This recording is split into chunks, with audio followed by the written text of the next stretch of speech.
How many homes do you have now worldwide? Right now we have homes in 6 different countries. We've got 2 more countries coming online. We're getting ready to open our 4th home in the U.S. We have 2 in Australia, 1 in the United Kingdom, 1 in New Zealand, 1 in the UK, and Canada and Peru are opening in the next couple of months. So you really have a heart to help these girls that are having what kind of problems? Eating disorders, drug addictions, girls that have been sexually abused. There's so much of that going on. Girls who are cutting, that's become like an epidemic that's broken out. Girls with low self-esteem, girls who are suicidal and bound with depression, all kinds of issue, any kind of issue that a young girl could have, it's pretty much what we deal with. Let's talk about cutting for a minute, you know, because that's something that a lot of our viewers may even think, what in the world are you talking about? What do these girls do, and why do they do it? Well, there's actually, to simplify it a little bit, there is so much, it's when there's so much emotional pain, so much pain on the inside, and they begin to you know, cut themselves, and it even medically and scientifically, it's been proven that our body releases a temporary anesthesia that actually takes some of that pain away. So it's like, I hurt so bad here that if I can call attention to pain here, then it gives me a momentary relief.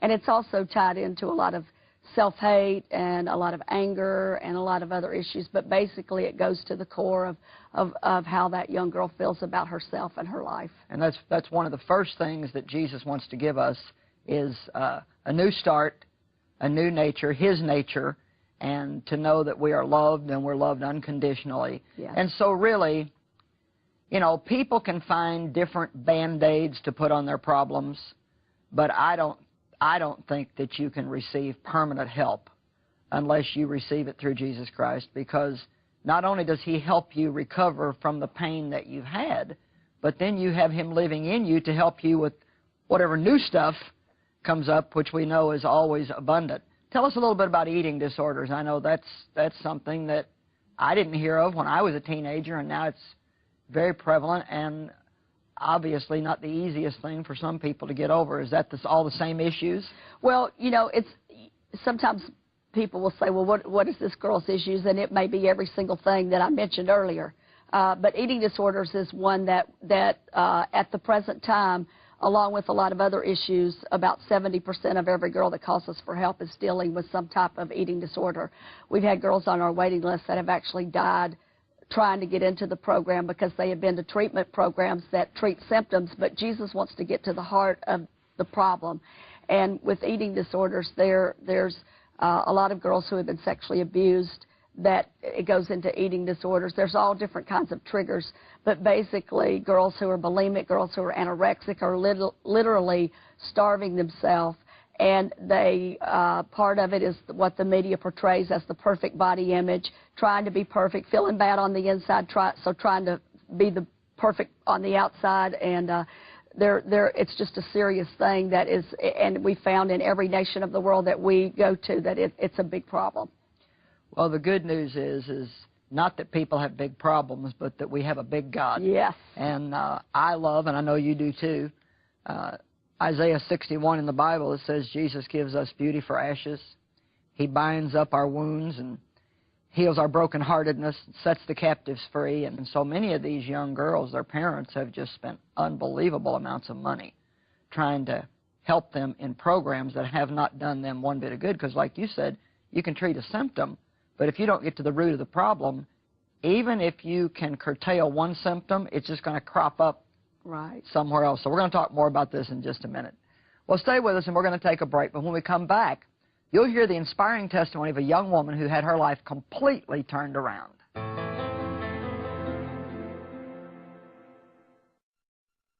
Did you realize that when you join Joyce Meyer Ministries in partnership, that you are literally taking the gospel all around the world? Here in Cambodia, in Ethiopia, up and down the banks of the Nile River, China's Tibetan region, in the sands of Egypt, in Uganda, Alaska, or here in the Andes Mountains of Peru. You see, when you're a partner with Joyce Meyer Ministries, everywhere we go, you're here with us. When you partner with us today, we'd like to show you our sincere appreciation by sending you Joyce's popular teaching, the Synergy version of Are You Too Busy? It's complete with audio, DVD, and Joyce's teaching notes. All yours when you partner with us today. Call toll-free 1-800-727-9673 or visit joycemeyer.org.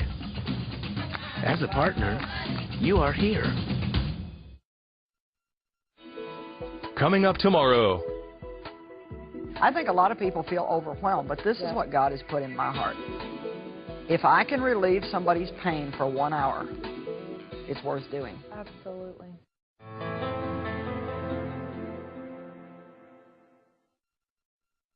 Well, you're about to meet a young woman who was so deeply entrenched in a drug habit that doctors gave her only a short time to live. You know, God reached her heart, changed her heart and her life after she was accepted into the Mercy Ministries program. Everything on the outside looked perfect, but on the inside, things were completely different.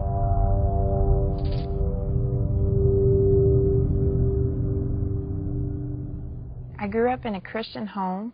My dad was a pastor. I lived in a small town, and on the outside, everything looked to be perfect.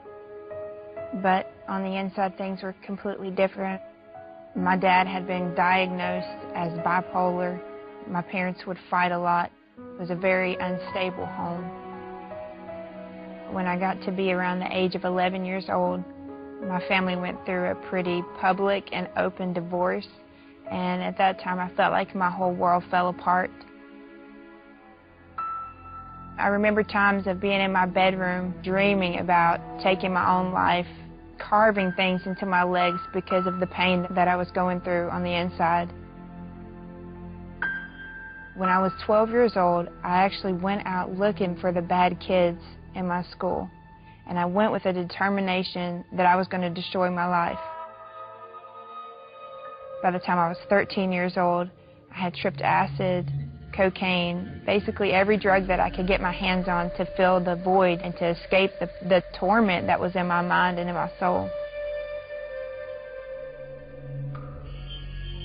I began to date a drug dealer who was probably 60 years old. And I remember one night, I had a friend there who said, if you want to shoot up, you could feel it a lot better.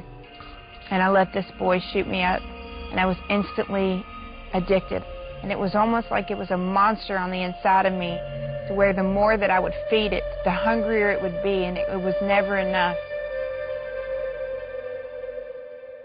I know that during those moments in my life that the Lord would wake my mother up all throughout the night. She never got a peaceful night's sleep because she would always wake up in panic and in fear for my life because she didn't know where I was and what I was doing at the time. One night, my arms were so tracked up that I shot up and completely missed the vein in my arm. I had to call my mother to come and pick me up and take me to the emergency room because my arm had swelled up the size of a grapefruit. They ran tests on my body, tests on my organs, on my heart, and the doctor took my mother and my father into a room and told them that of the different stages of drug addiction, that I was at the last stage before death, and for my mother and my father to basically prepare for my funeral because I was getting ready to die. And I remember in that moment, I was just a hurting and broken little girl. It was almost as if the Lord had to push me into a corner and say, Amy, it's time to get help. I heard about Mercy Ministries through a family friend. I remember them telling me that it was a 6 to 9 month waiting list. I felt completely hopeless, and I knew that I was not going to make it that long. I was beginning to become addicted again. I received a phone call from the intake department at Mercy Ministries to let me know that I had been accepted into the program. Can you be here in 2 weeks? Before I walked into Mercy Ministries, I thought that in order for me to hear from God, in order for me to reach God, that I would have to go through somebody else, because he didn't want anything to do with me. I was so full of shame and so full of guilt and condemnation. But I had a true encounter with the Lord at Mercy Ministries, and it was a place where he began